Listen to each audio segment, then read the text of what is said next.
Nakasilid sa eco bag ng matagpuan ang isang bagong silang na sanggol sa gilid ng isang hotel sa Malabon.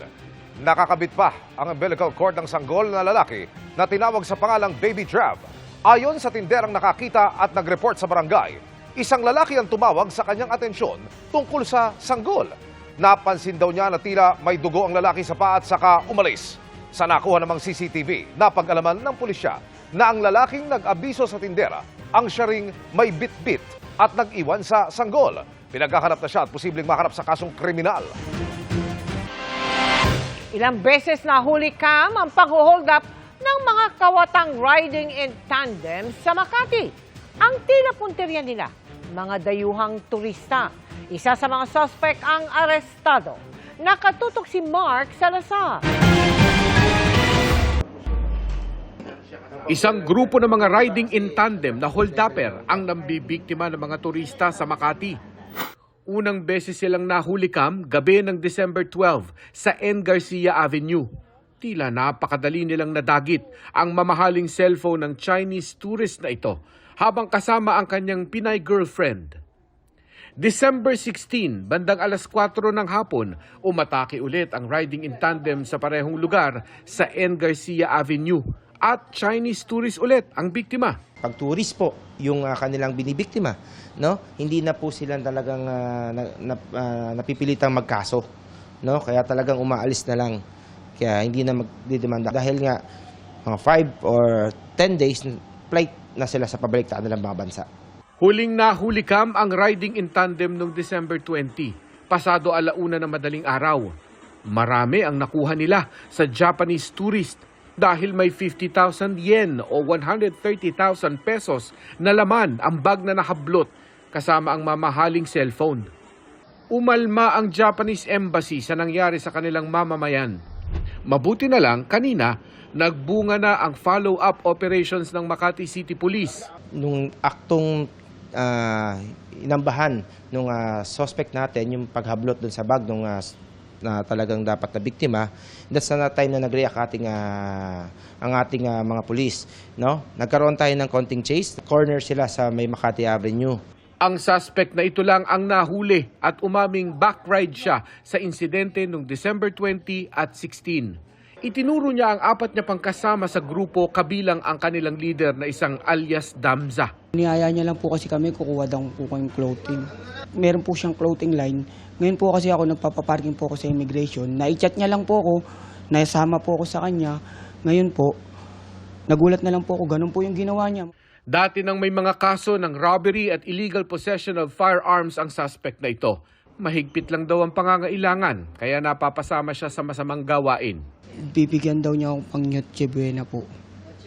Opo, ngayon po, nagulat po ako. Ganito na lang po yung nangyari, sir. Bigyan ka ba ng Noche Buena? Tumukan ka dahil Noche Buena ka? Sir, nakakulong na po ako, sir.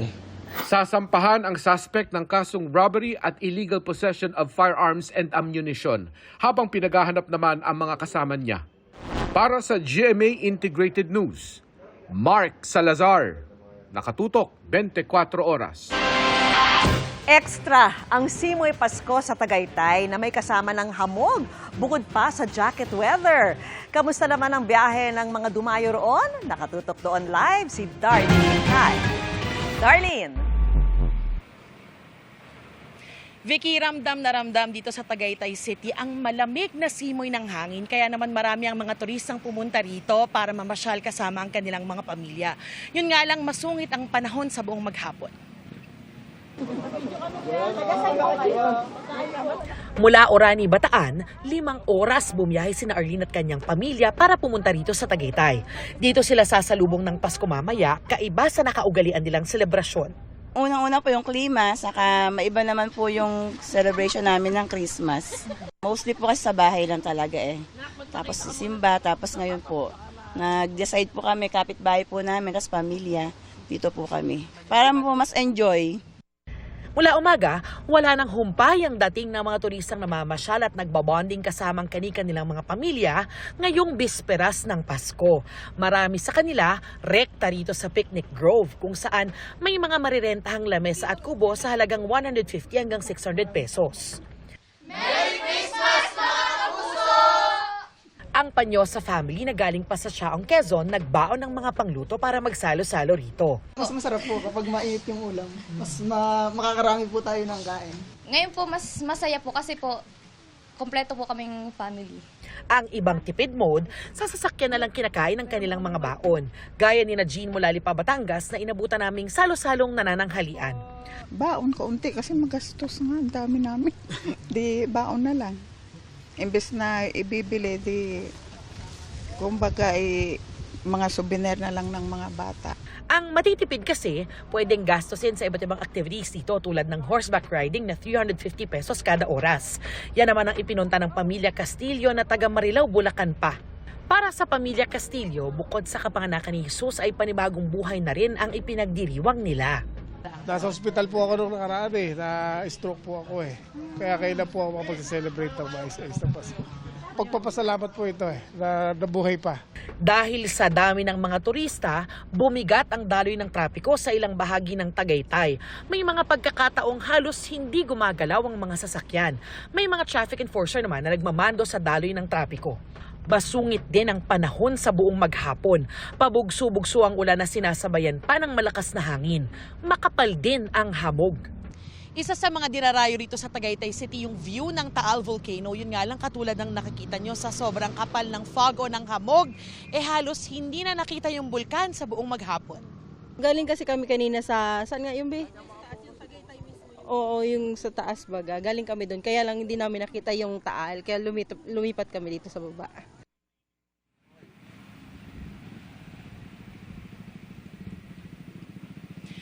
Vicky, ayon sa Tagaytay Tourism Office ay di hamak na mas kakaunti yung mga taong pumunta rito ngayon kumpara noong nakaraang taon. Pero bukas sinaasahan nila na mas darami yung mga taong pupunta rito dahil mismong araw na ng Pasko.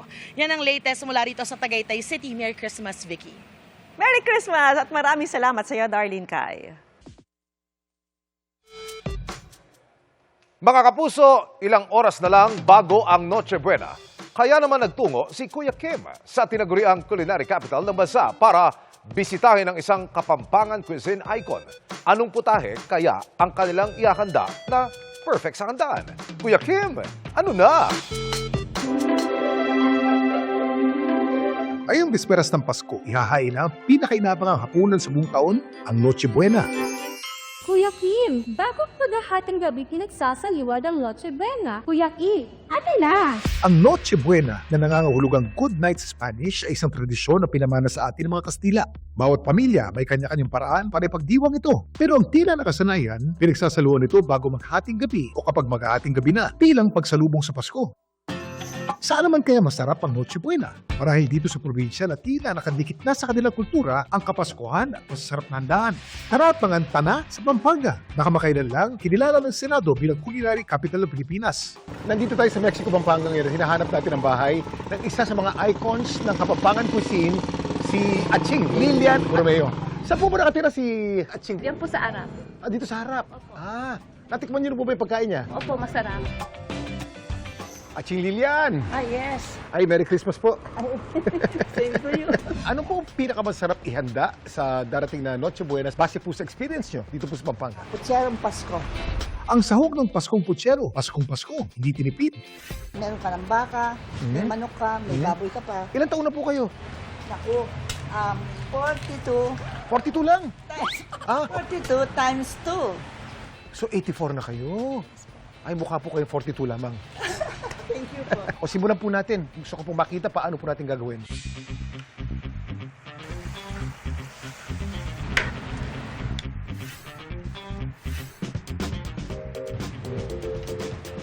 Bakit po natin inunang baka? Medyo matigas po kasi po. Uunahin po natin yung matigas at pinakahuli yung malambot. Yun. At ang pinakahuli po natin lalagay ay manok. At panghuli, ang mga gulay. Di po ba putsero yung nakasakay po ng kabayo palagi? Putsero. Kutsero po. At ng kubulo, ready to serve na Paskong Putsero. Tikman po natin. Pagkasarap talaga, yung pinaghalo-halong lasa ng lahat ng sahog, patitikman mo doon sa sabaw. Kaunting alat, kaunting asim, at kaunting tamis. Kanyaman na. Ang Pampanga kasi, 1571 pa lang, no, pinuntahan na ng mga Agustinong misyonero. Nagtayo na napakaraming mga simbahan doon. Kilala sila sa pagluluto ng mga kilalang masasarap na pagkain at marami doon ay nakikita lamang talaga sa Pampanga. Maganda talagang aginaldo na makilala bilang culinary capital of the Philippines. Mas lalong gaganahan ang mga turista na pumunta sa Pampanga. Isa pong malaking karangalan na makasama natin ngayon ang icon ng Kapampangan Cuisine, Atching Lilian. Ito po si Kuya Kim, bumati ng masayang Pasko, masaplalang Bayong Banwa. Ayan. Tiniyak ng palasyo na mapipirmahan ni Pangulong Bongbong Marcos ang 2025 national budget sa December 30. Ayon sa Presidential Communications Office, lalagdan ito ng Pangulo pagkatapos ng Rizal Day events. Kasama sa sinusuyod ng palasyo ang mga proyekto sa ilalim ng DPWH. Ayon kay Secretary Manuel Bonoan, may mga proyekto anya ang kagawaran na matatanggal o mavivito at meron din mga proyektong idinagdag ng Kongreso pero mananatili sa budget. Nagliliwanag na ngayon ang maraming simbahan sa bansa para sa Misa de Gallo o Christmas Eve Mass. Silipin na nga natin ang isa sa mga yan. At mula sa Manila Cathedral, nakatutok live si Mariz Umali. Mariz! Vicky, hindi lang physical kundi pati na rin espiritual na paghahanda para sa kapanganakan ni Jesucristo ang ginagawa ng ating mga kababayan tuwing bisperas ng Pasko. At isa nga sa pinakamahalagang paghahandang yan ay ang pagdalo sa Christmas Eve Mass na magsisimula na rito sa Manila Cathedral ngayong alas 8 ng gabi. Hapon pa lang ay nagtungo na rito sa Minor Basilica of the Immaculate Conception o Manila Cathedral ang pamilya ni Rona. Galing pa raw silang Negros pero rito na sila sa katedral magsisimba dahil pasakay na raw uli ng barko bukas ang kanyang asawang seaman na si Christopher. Paalis na kasi ako bukas. Tapos hindi ko man ako makauwi sa aming lugar kaya yung asawa ko na pinapunta dito. God first talaga. Mas maganda i-celebrate na lang sa simbahan yung ganun, ma'am, na makapagdasal kami, ganun, na kasama yung family ko. Nakagayak na nga ang simbahan para sa Christmas Eve Mass na pangungunahan ni Manila Archbishop Jose Cardinal Advincula at co-celebrated ng iba pang mga pari. Nasa atin pala ang Diyos kaya malaking pag-asa na yun na oo, may magiging magandang kinabukasan. No?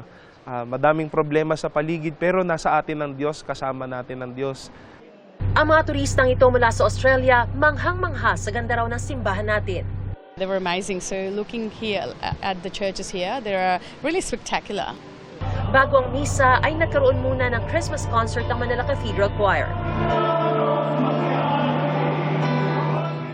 Family bonding naman ang pakay ng iba't ibang pamilya na dumayo pa rito sa Luneta ngayong bisperas ng Pasko. Hindi po kayang bayaran ang memories na nabuo dito. Presko, walang ano, Walang bayad. walang bayad. Parang nasa ulap ka, gano'n. Opo, kasi sobrang saya lang. Makikita mo yung mga bagong mga view, ganyan po. Tapos mga, yun na, sabi ko, mga city lights, ganyan. Lalo't nakasama ko sila, mga pamilya ko. Ang pamilya namang ito taon na raw pinlanong makapagluneta para makapag-reunion. Kaya kahit medyo inulan, masaya pa rin silang nag-picnic sa ilalim ng puno. Maganda po rito eh. Tsaka first time lang din namin. First time ko rin pumunta rito. Maganda po din kasi si mga paligid po. Yan, maganda. Kaya ang saya pumunta po rito. Lalo na yung kay Jose Rizal, may fountain po, tsaka may Christmas decor. Kahit inulan po, tuloy pa rin po kami. Kasi bawas stress na rin po. Vicky, Holy Day of Obligation na mismong araw ng Pasko, kaya bukas talaga obligadong magsimba. Pero hinikayat pa rin ang mga Katolikong mananampalataya na magsimba rin sa bisperas ng Pasko para masundan ang buong kwento ng Pasko at mapakinggan ang iba't ibang mga liturhiya. Ngayon nga, punong-puno na po ang Manila Cathedral. 2,500 ang inaasahan dadalo sa Christmas Eve Mass ngayong gabi dito sa Manila Cathedral. Vicky, Merry Christmas! Merry Christmas at maraming salamat sa iyo, Mariz Umali.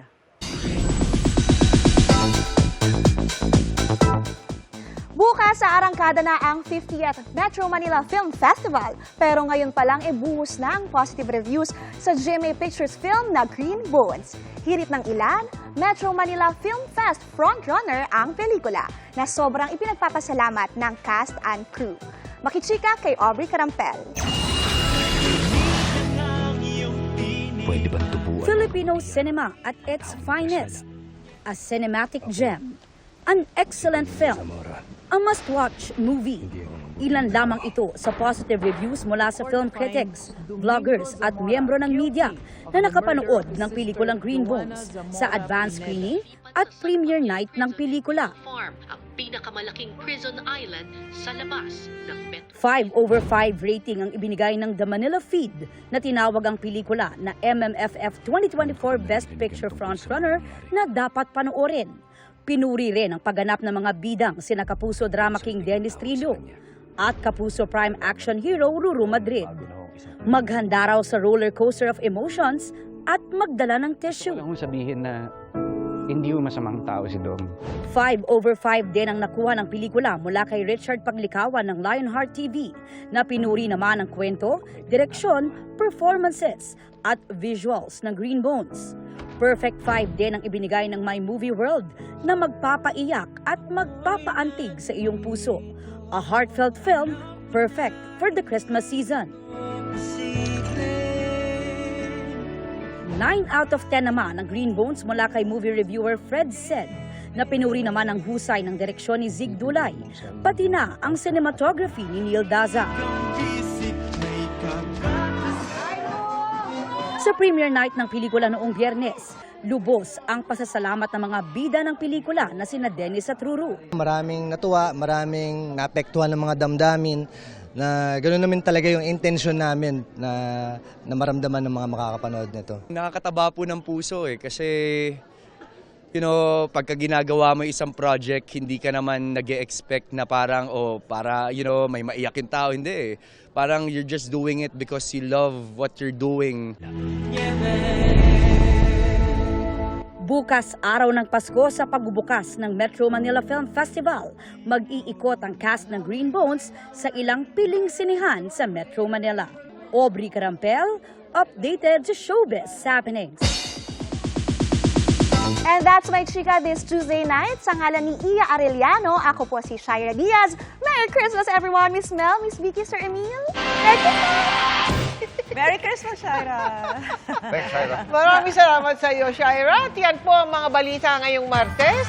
Mga kapuso, Pasko na bukas. Ay, miss ko na ang countdown.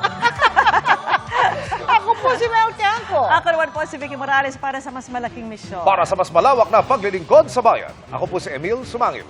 Mula sa GMA Integrated News, ang News Authority ng Pilipino.